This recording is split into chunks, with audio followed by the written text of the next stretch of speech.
Nous allons rester au ministère des Affaires étrangères et de la coopération internationale pour parler de cette séance de travail.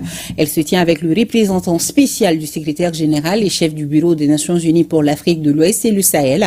La délégation a réaffirmé l'appui au Mali de l'organisation Mamadi Kouni pour le reportage. Identité des vues entre le gouvernement du Mali et les Nations Unies pour la stabilisation de notre pays. C'est dans ce cadre qu'une mission d'accompagnement des Nations Unies dans les domaines sécuritaires, économiques et sociaux est reçue au ministère des Affaires étrangères et de la coopération internationale. Nous avons des échanges très fructueux avec Monsieur le ministre et sa délégation qui nous actualise sur les progrès que le pays fait.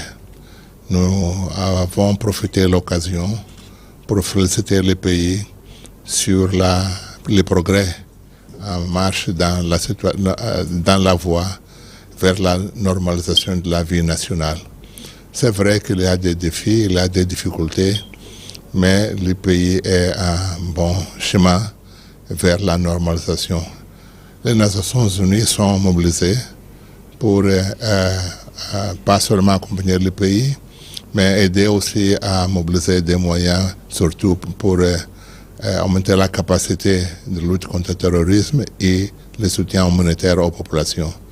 Donc nous sommes encouragés sur les progrès que le pays fait dans ces domaines. Le Mali, c'est un membre des Nations Unies. Donc nous avons, l'organisation a l'obligation de soutenir le pays, d'écouter le pays et de comprendre les défis du pays pour mieux aider le pays à faire les progrès.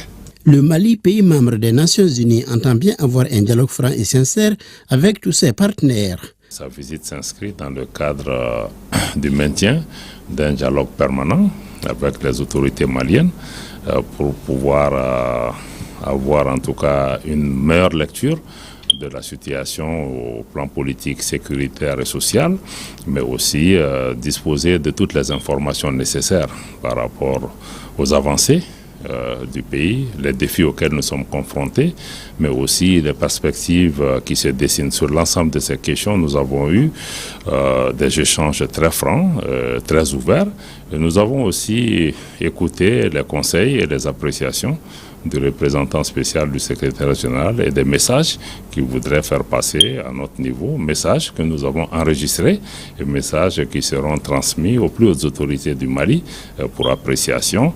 Le Mali demeure, comme il l'a indiqué, membre des Nations Unies. Nous allons continuer à travailler avec les Nations Unies au plan régional, mais aussi même à travers l'équipe des Nations Unies qui vit parmi nous ici.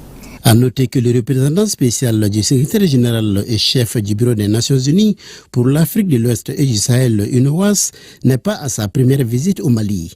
En août 2023, il avait effectué une visite dans notre pays dans le cadre de sa prise de fonction.